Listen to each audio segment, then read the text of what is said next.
Assalamu alaikum. I'm responding to the person who wrote in stating that they have a very strong fear of their father dying. Um, they're very concerned that something will happen to him, and they constantly fear that he will die, and it's interfering with their daily lives. Um, I'm not sure if it's a male or a female or how old this person is, um, but I just want to say that oftentimes in late teen and early adulthood, it's a normal part of growth and development and a normal part of separation from your parents, to begin to think about their mortality as well as your own, um, but more so theirs. Oftentimes around late teens, early 20s, mid 20s, um, we have our own families or we're working away from home, we're in college or universities, and we begin to think about possibly, our childhood and not being home, and kind of what is behind that is missing that parental connection, as well as realizing that, death is imminent. There's no getting away from it, and from Allah we came, and to Allah we return. And in this realization, oftentimes, a fear of losing one of our parents can become a mental health issue or an anxiety or something that we think about on a daily basis. Um, it is it is oftentimes normal and taken in context. However, sometimes it's an opportunity to increase our iman, to draw closer to Allah subhanahu wa ta'ala, um, to learn more of Islam, learn more about Islam and Allah's plans for us, inshallah. It's also a time to reflect upon our own lives and how we are living our own lives as Muslims, as well as how we treat our parents. So with that said, even though it's a painful thought to think of losing one of our parents, dies, it's a time for growth, and it's a time to put things in perspective. Um, from Allah we came, and to Allah we all return. Um, However, we're never given tomorrow. We're never even given the next breath. None of us. So even though we may look at our parents and think, well, wow, they're growing older, or my dad has this, or my mom is suffering from that. They're not as young as they used to be. Who's to say that, you know, the next day, a 2-year-old or a teenager would cross the street and get hit by a car, or some other tragedy strikes.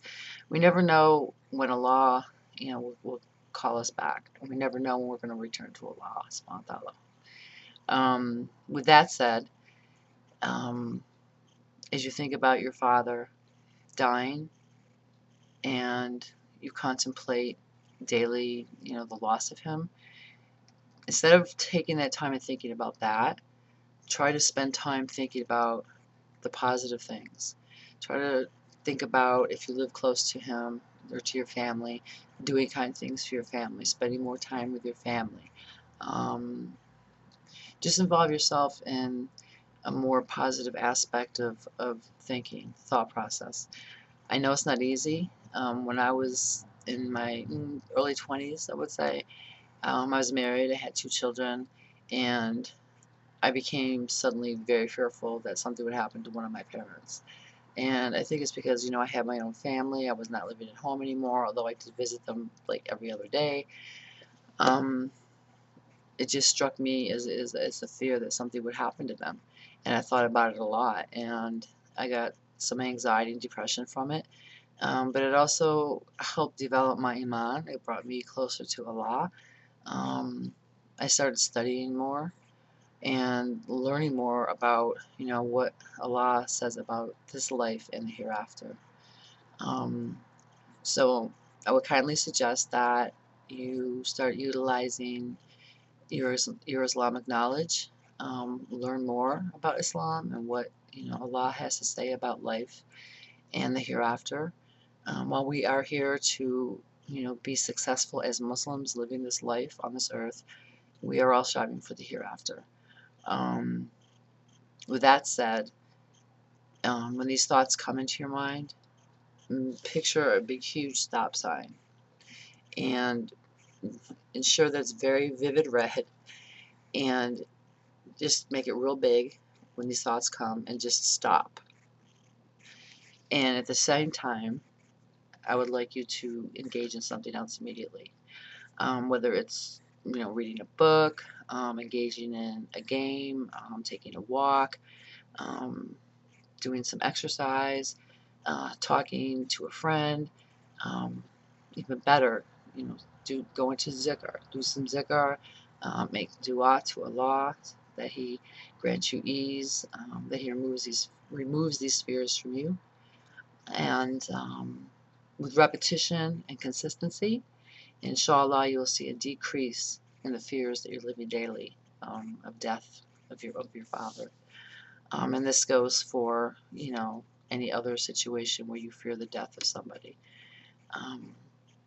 Oftentimes people can let the fear of death overwhelm them, and if this is the case where you're feeling extreme anxiety, can't sleep, or you're sleeping too much, or you can't function in normal routine because of anxiety or worry, wherein it's stopping you from going to work, or it's interrupting your schedule, or you're thinking about it so much that you can't get daily tasks done, then I would kindly suggest that you seek out a therapist in your area and get evaluated for anxiety, or possibly OCD.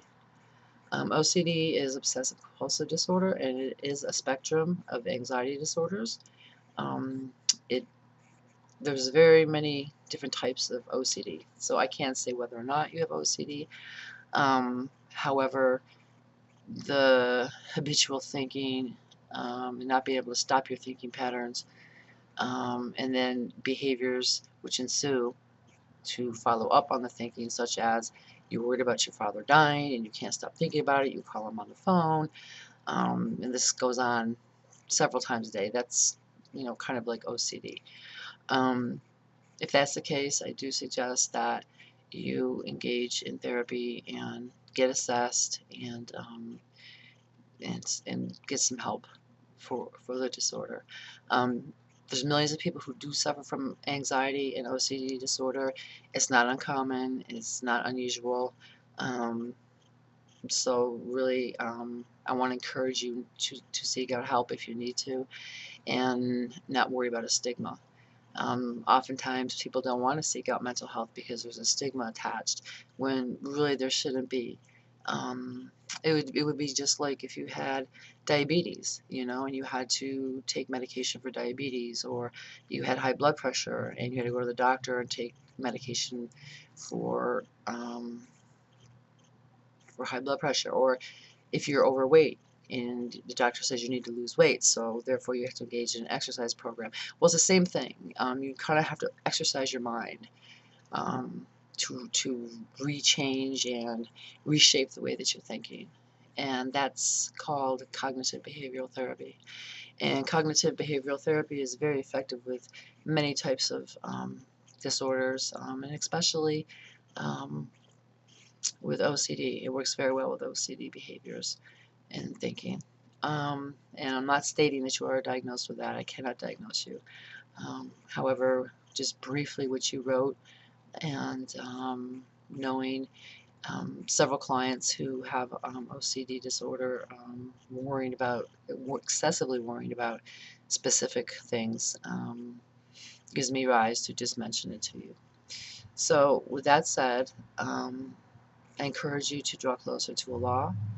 I also encourage you to recite Quran, and also I encourage you to seek out